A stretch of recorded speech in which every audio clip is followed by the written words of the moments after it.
Ya, Shalom, selamat datang di BW. Baik Bapak Ibu, kita akan langsung mulai ya Bapak Ibu. Wah, Pak Musa Lembang, semangat ya Pak. Bu Femi juga, Bu Leli, Bu Sinai, Bu Handayati, dan juga Bu Duma. Juga ada Pak Jusman, Bu Nensi, Bu Lani, Pak Mardani, Bu Sekar, Bu Linggawati. Juga ada Bu Yani, ya Bu Biho, sama Abu Nikartika, Bu Dora Gunawan, dan Pak Hendri Gunawan juga ada di sana. Ya, juga Bu Debi, Bu Mimi Surjana, Bu Eva, Bu Hirma, Bu Siselawati, dan Bu Natali baru saja bergabung. Juga Bu Laura.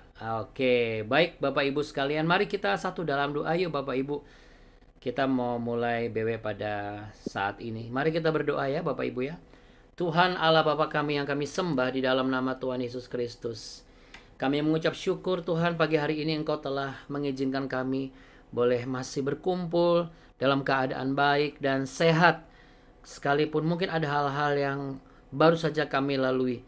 Tapi kami percaya Tuhan, tangan penyertaan Tuhan selalu ada buat kami. Engkau tidak akan mengizinkan kami jatuh terjerembab dan terkulai. Engkau selalu menjaga kami. Engkau melindungi kami dari segala mara bahaya. Bapa kami dalam sorga, dikuduskanlah namamu. Datanglah kerajaanmu, dijadilah kehendakmu di bumi seperti di surga. Berikanlah kami pada hari ini makanan kami yang secukupnya, dan ampunilah kami akan kesalahan kami, seperti kami juga mengampuni orang yang bersalah kepada kami. Dan janganlah membawa kami ke dalam pencobaan, tapi lepaskanlah kami daripada yang jahat. Karena Engkaulah yang punya kerajaan dan kuasa dan kemuliaan kekal sampai selama-lamanya. Haleluya, haleluya, amin, amin, puji Tuhan. Baik Bapak Ibu sekalian, kita mau naikkan satu pujian, pujian yang akan kita persembahkan sebagai korban syukur kita. Semua sudah bergabung dan berada di BW. Kita yakin dan percaya orang-orang yang mencari wajah Tuhan akan mendapat kekuatan yang baru. Ya, ia berjalan tidak menjadi lesu, ia berlari tidak menjadi lelah. Sebab itulah orang-orang yang menanti-nantikan Tuhan. Ya Bapak Ibu, mari sama-sama kita siap ya.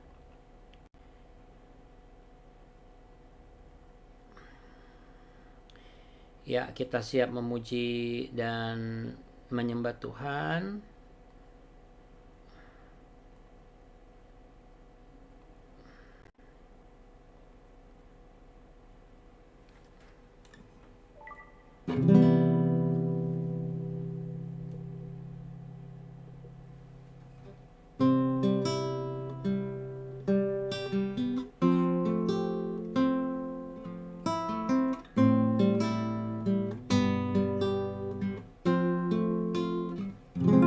Selidiki aku, lihat hatiku ya Tuhan. Apakah ku sungguh mengasihimu, Yesus, Kau yang maha tahu dan menilai hidupku. Tak ada yang tersembunyi bagimu. Selidiki aku, lihat hatiku. Apakah ku sungguh mengasihimu, Yesus, Kau yang maha tahu dan menilai hidupku. Tak ada yang tersembunyi bagimu. Telah kulihat kebaikanmu yang tak pernah habis di hidupku. Ku berjuang sampai akhirnya Kau dapati aku tetap setia.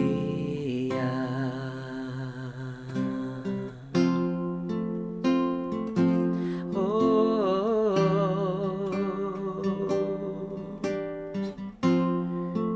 selidikilah hati setiap kami pagi hari ini ya Tuhan, dan saat ini selidiki aku, lihat hatiku. Apakah ku sungguh mengasihi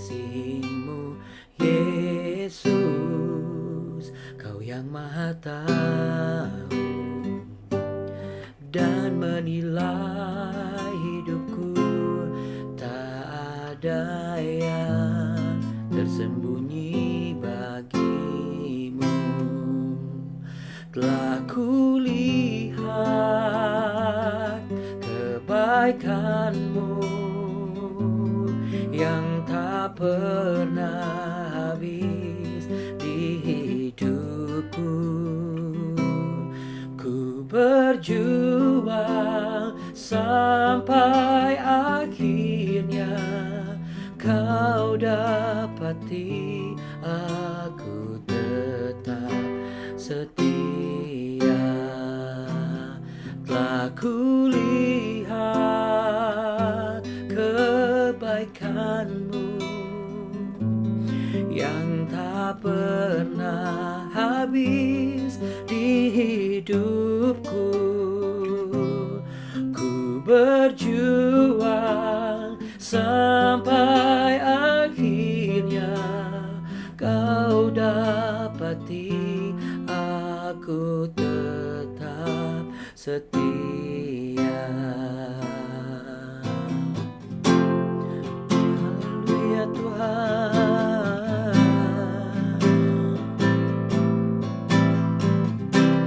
haleluya Yesus.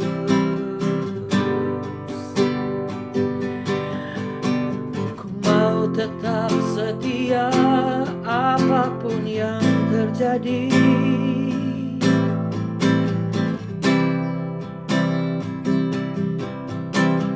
Haleluya Tuhan. Telah kulihat kebaikanmu yang tak pernah habis di hidupku.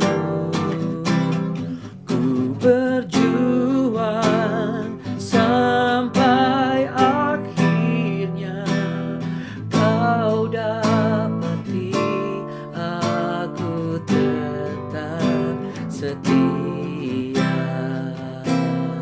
Ku berjuang sampai akhirnya kau dapati aku tetap setia. Ku berjuang sampai akhirnya kau dapati aku tetap setia.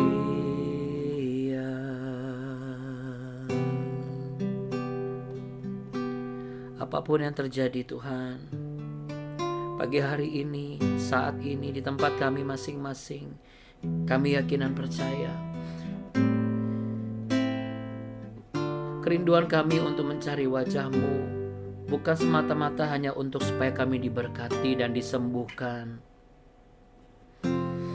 tetapi kami yakin dan percaya berkat dan kesembuhan dan pemulihan akan mengikuti sebagai upah orang-orang yang setia mencari wajah-Mu, sebagai upah bagi orang-orang yang tetap bersandar penuh kepadamu ya Tuhan. Kami mengalami pemeliharaan daripada tangan Tuhan yang berkuasa. Dalam nama Tuhan Yesus Kristus, kami serahkan seluruh perencanaan hari ini ke dalam tangan Tuhan. Setiap apa yang akan kami lakukan hari ini, kami yakin dan percaya kami bisa melakukannya karena ada penyertaan Tuhan yang menyertai. Dalam nama Tuhan Yesus Kristus, haleluya, amin. Yang sepakat boleh tepuk tangan sama-sama untuk Tuhan kita yang hebat dan luar biasa. Baik. Iya, Bapak Ibu sekalian yang terkasih.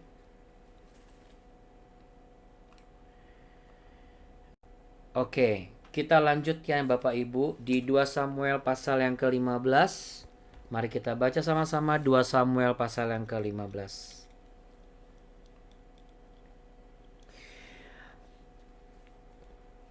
Samuel pasal 15 ayat 1 sampai yang ke-12. Absalom mengadakan persepakatan gelap. Sesudah itu Absalom menyediakan baginya sebuah kereta serta kuda dan 50 orang yang berlari di depannya. Maka setiap pagi berdirilah Absalom di tepi jalan yang menuju pintu gerbang. Setiap orang yang mempunyai perkara dan yang mau masuk menghadap raja untuk diadili perkaranya, orang itu dipanggil Absalom dan ditanyai, "Dari kota manakah engkau?" Apabila ia menjawab, "Hambamu ini dari datang suku Israel Anu." Maka berkatalah Absalom kepadanya, "Lihat, perkaramu itu baik dan benar, tetapi dari pihak raja tidak ada seorang pun yang mau mendengarkan engkau." Lagi kata Absalom, "Sekiranya aku diangkat menjadi hakim di negeri ini, maka setiap orang yang punya perkara atau pertikaian hukum boleh datang kepada aku dan aku akan menyelesaikan perkaranya dengan adil. Apabila seseorang datang mendekat untuk sujud menyembah kepadanya, maka diulurkannya tangannya, dipegangnya orang itu dan diciumnya." Cara yang demikianlah diperbuat Absalom kepada semua orang Israel yang mau masuk menghadap untuk diadili perkaranya oleh raja. Dan demikianlah Absalom mencuri hati orang-orang Israel. Sesudah lewat 40 tahun bertanyalah Absalom kepada raja, "Izinkanlah aku pergi supaya di Hebron aku bayar nazarku yang telah kuikrarkan kepada Tuhan. Sebab hambamu ini ketika masih tinggal di Gesur di Aram telah bernazar demikian. Jika Tuhan sungguh-sungguh memulangkan aku ke Yerusalem, maka aku akan beribadah kepada Tuhan." Lalu berkatalah raja kepadanya, "Pergilah dengan selamat." Maka berkemaslah Absalom dan pergi ke Hebron. Dalam pada itu Absalom telah mengirim utusan-utusan rahasia kepada segenap suku Israel dengan pesan, "Segera sesudah kamu mendengar bunyi sangkakala, berserulah, Absalom sudah menjadi raja di Hebron." Beserta Absalom turut pergi 200 orang dari Yerusalem, orang-orang undangan yang turut pergi tanpa curiga dan tanpa mengetahui apapun tentang perkara itu. Ketika Absalom hendak mempersembahkan korban, disuruhnya datang Ahitofel orang Gilo itu, penasihat Daud dari Gilo kotanya. Demikianlah persepakatan gelap itu menjadi kuat dan makin banyaklah rakyat yang memihak Absalom. Ya, ada beberapa kata kunci di sana yang menjadi catatan penting buat Bapak Ibu dan saya saat ini. Ya. Kita sebagai orang percaya, pengikut Kristus, kita sudah diselamatkan dari ikatan dosa. Kristus telah menebus kita dari segala ikatan dosa. Dalam hal ini, yang menjadi catatan penting buat saudara dan saya adalah kita harus bisa menjadi pribadi yang punya integritas. Apa itu pribadi yang punya integritas? Pribadi yang punya prinsip yang teguh, prinsip dalam kebenaran. Ya, kita melihat bahwa di sini kebaikan bisa jadi alat kejahatan, Bapak Ibu. Dan ini adalah cara-cara dunia. Jadi, kalau kita ini berkecimpung dalam usaha, kita sedang dalam pergumulan karir atau pelayanan, apapun itu Bapak Ibu ya, jangan pernah menggunakan kebaikan hanya untuk dijadikan alat sebagai topeng untuk menipu atau mengelabui orang-orang. Ya, saya yakin dan percaya kita semua tidak ada yang seperti itu. Tapi terkadang kita suka nggak ngeh. Kita ikut kegiatan A, B, C, D, kita pikir baik, ternyata ujung-ujungnya itu untuk mengelabui banyak orang. Akhirnya kita berkompromi akan hal itu. Kenapa? Karena kita diuntungkan. Kita tidak berkompromi ketika kita rugi. Tapi coba kalau kita diuntungkan, mungkin kita akan diam. Ada banyak sekali kebaikan-kebaikan yang digunakan untuk sebagai alat kejahatan. Sebagai cara untuk memuluskan rencana. Kelihatannya tulus padahal bulus. Ya. Kenapa? Karena tidak berasal dari hati yang lurus. Segala sesuatu yang tidak berasal dari hati yang lurus berarti ya tidak kudus. Kalau sudah tidak kudus ya berarti maksudnya adalah bulus. Ada banyak sekali hal yang terjadi di dalam kehidupan kita, baik di keluarga maupun di pelayanan maupun di pekerjaan. Kita jangan sampai seperti ini. Ini keadaan di mana Absalom sudah dibantu, sudah dipulangkan ke Yerusalem, sudah ibaratnya diizinkan bisa berkumpul. Kok ya ternyata dia malah berkampanye. Di Yerusalem malah dia berkampanye, Bapak Ibu. Nah, kok bisa? Ya, kita nggak pernah tahu nih apa yang terjadi di Gesur. Ya, tempat di mana ibunya ini berasal. Jadi apa yang bisa jadi catatan di sini yang berkaitan dengan integritas? Terkadang ya Bapak Ibu, orang yang baik bisa jadi jahat gara-gara apa? Pengaruh orang-orang terdekat. Sekali lagi ya, orang yang baik bisa jadi jahat karena pengaruh orang-orang terdekat. Kita kan nggak tahu yang terjadi apa-apa di Gesur ini. Mungkin ibunya ngomong, ngapain kamu?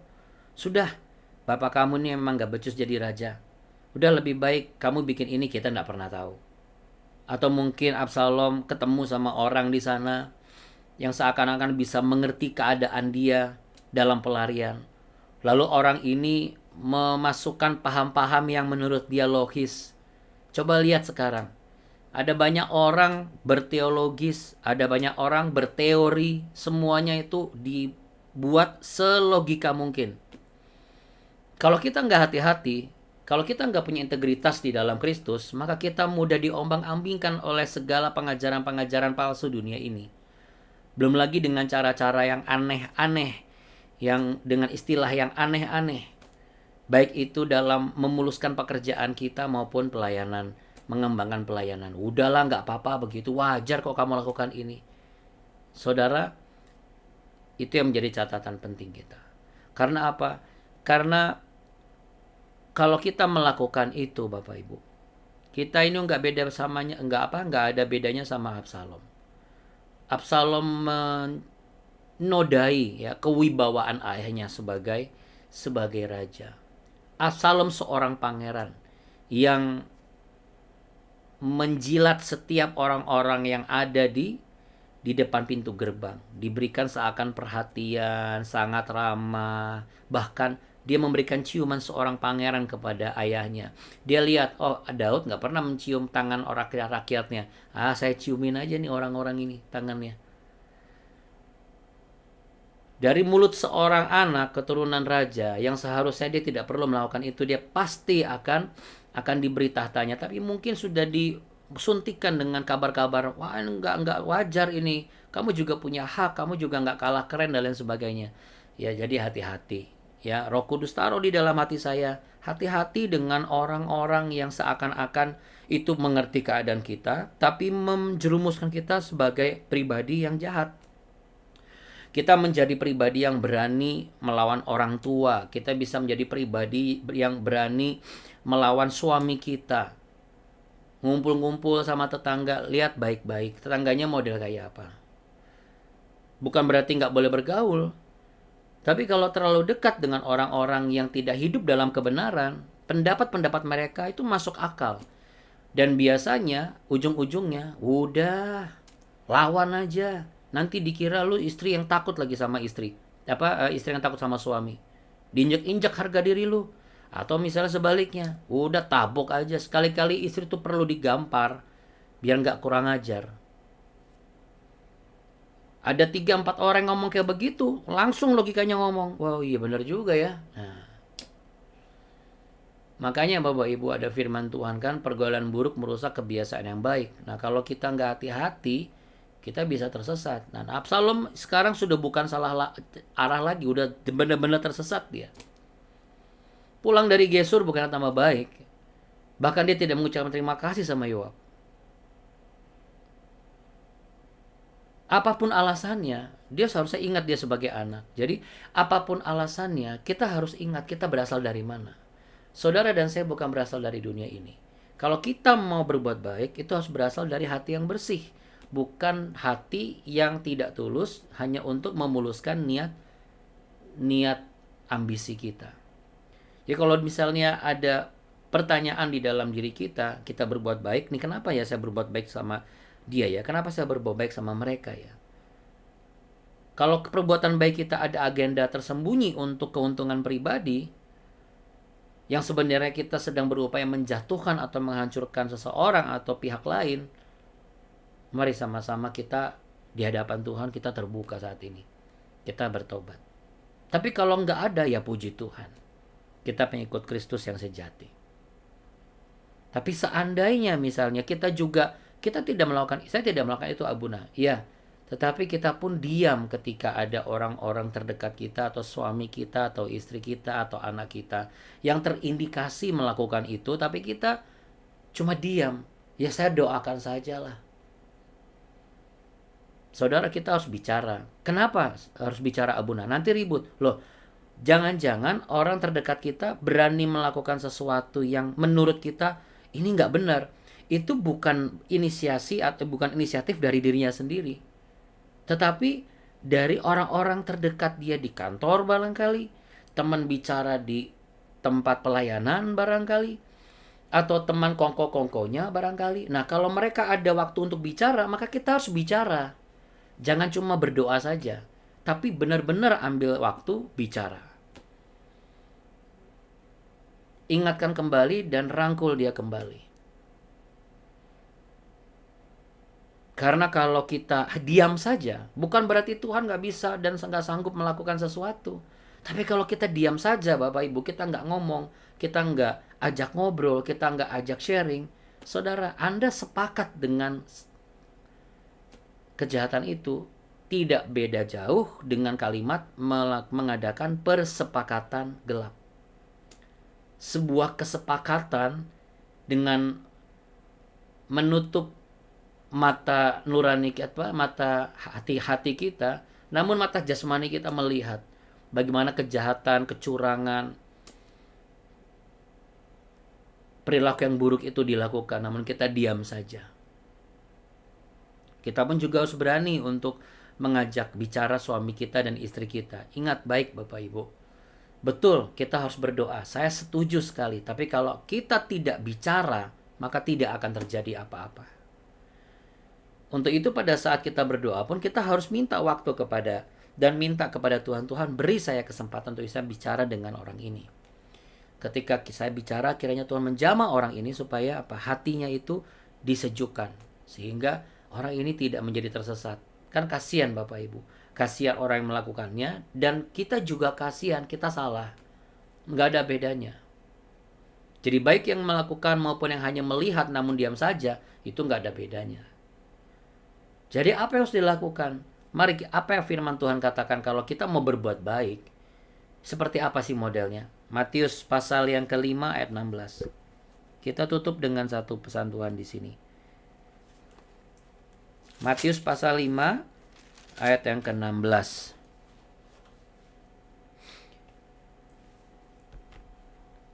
Matius pasal 5 ayat ke-16, demikian ada tertulis firman Tuhan.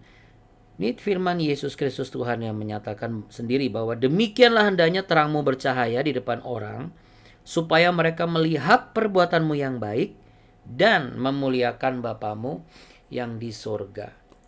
Jadi kebaikan kita itu bukan hanya diketahui oleh kita dan Tuhan saja, tapi orang di sekitar kita, termasuk orang-orang yang harus kita ajak ngomong, itu juga harus tahu.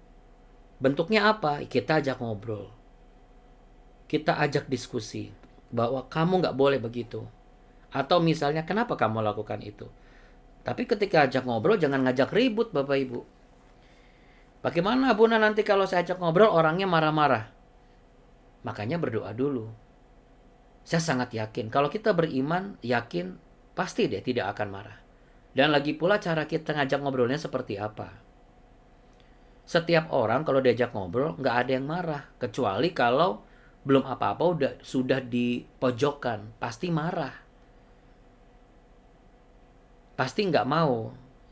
Karena apa? Karena ada rasa nggak nyaman. Disudutkan itu nggak nyaman. Apalagi diinterogasi. Tapi kalau diajak ngobrol, ajak ngobrol baik-baik sambil makan. Terus kenapa? Kita memang harus ekstra sabar Bapak Ibu. Karena kita yang berinisiatif untuk menyatakan bahwa apa yang akan dilakukan dan dipikirkan itu tidak baik dan tidak benar. Itu salah. Nah, kalau kita di posisi baik, maka baik-baiklah caranya untuk menyampaikan. Bukan dengan emosi, bukan dengan perkataan yang menyudutkan dan merendahkan. Karena percuma kita memperkatakan dan menyatakan kebaikan kalau memperkatakannya caranya itu juga cara yang salah, cara yang buruk. Untuk itu Bapak Ibu, kita harus minta bahwa tuntunan Roh Tuhan di dalam setiap langkah hidup kita itu harus kita pastikan. Kita minta sama Tuhan. Kalau hati kita mengasihi Tuhan, maka pakai hati yang mengasihi Tuhan itu kepada orang, kepada anak, suami, istri, mertua, menantu, anak, siapapun itu yang ingin kita sampaikan hal yang baik. Modalnya tuh bukan cuma perkataan, pengetahuan, dan firman saja. Tapi hati yang mengasihi Tuhan ini yang kita berikan kepadanya. Kita gunakan kekuatan kasih di dalam hati kita kepada Tuhan itulah sebagai bagian untuk menyatakan itu dan menyampaikan itu. Supaya caranya tidak salah, suaranya juga nggak salah, mimik mukanya juga nggak keliru. Karena kan nggak mungkin kita mengatakan aku mengasihi Tuhan tapi mukanya sambil cemberut. Aku mengasihi Engkau Tuhan, kan gitu kan, nggak mungkin. Gitu kan nggak mungkin kan. Pasti aku mengasihi Engkau. Coba sama-sama kita ekspresikan dengan senyum, taruh tangan di dada, pejamkan mata, katakan aku mengasihi Engkau Tuhan. Sekali lagi, aku mengasihi Engkau Tuhan Yesus. Mari kita berdoa. Demikianlah yang Tuhan kehendaki. Inilah perasaan yang hendaknya diketahui oleh banyak orang. Supaya orang itu bisa tahu isi hati kita seperti apa. Belajarlah untuk tersenyum sekalipun keadaannya tidak untuk keadaan engkau tersenyum. Mungkin engkau saat ini sedang sakit. Engkau saat ini sedang lemah. Engkau saat ini sedang sedih. Engkau sementara dan selama ini terlalu banyak merasakan kecewa. Engkau tutup terus, kau tambal terus, kau tutup terus, kau tambal terus. Tapi mau sampai kapan? Sehingga ketika engkau ingin menyatakan sesuatu, akhirnya keluar adalah buruk. Karena apa? Karena yang lama terpendam di dalam hati itu yang terucap. Tapi biarlah saat ini, kalau Bapak Ibu mengizinkan Roh Kudus Allah mengambil alih dan meletakkan segala kebaikan kasih-Nya, biarlah itu yang kita impartasikan. Karena di dalam nama Tuhan Yesus Kristus, barang siapa yang terbuka hatinya saat ini, biarlah kebaikan-kebaikan kasih Tuhan akan tersimpan dan terpatri di dalam hatimu, tersirat di dalam wajahmu, terucap dalam perkataanmu yang baik, dan terlihat dalam setiap perilaku dan tindak tandukmu. Cara berpikirmu juga tidak akan menyerong ke kanan dan ke kiri. Sebab barang siapa yang merasakan mengasihi Tuhan Yesus, maka dari ujung rambut sampai ujung kaki, baik secara jasmani maupun rohani, semuanya akan melekat dan segambar dan serupa dengan Kristus yang lemah lembut dan rendah hati. Biarlah kalau kita baik kepada orang, kita tulus kepada orang, tuluslah. Jangan gunakan kebaikan untuk kejahatan. Dan jangan biarkan orang-orang terdekat kita terjebak dalam perilaku yang tidak sehat ini. Beranilah untuk mengambil sebuah sikap, membuka sebuah percakapan yang baik, libatkan Tuhan, dan minta Roh Kudus menjamah dan bekerja, agar baik mereka ataupun kita sama-sama tidak melakukan persepakatan yang gelap dengan si jahat. Bapak Ibu, terimalah berkat damai sejahtera cinta kasih Tuhan di dalam nama Tuhan Yesus Kristus. Apapun yang kau kerjakan hari ini, Tuhan akan menyertaimu dan engkau akan berhasil dan beruntung. Bagian yang sakit ketika didoakan saat ini untuk bulingga kaki kirinya dalam nama Tuhan Yesus Kristus.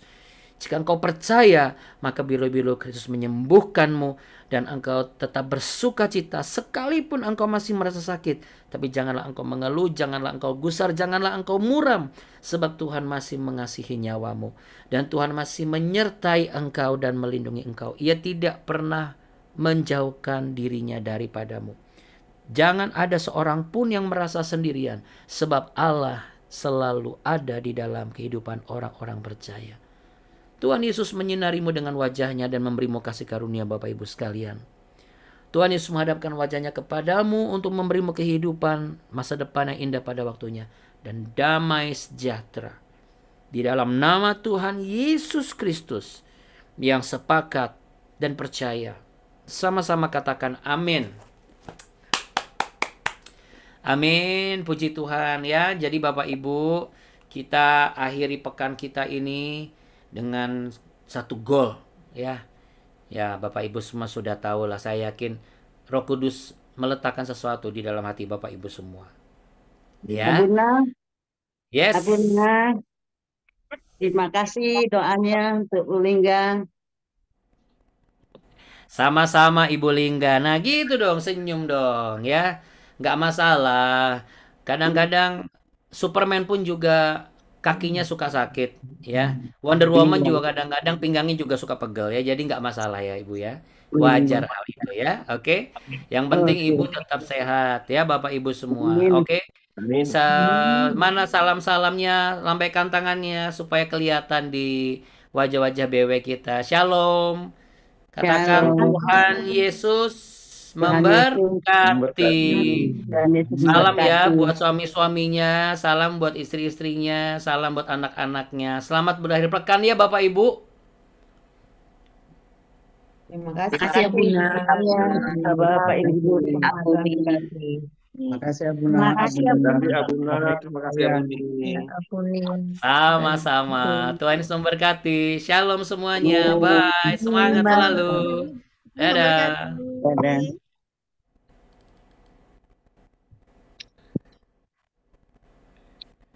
Dadah.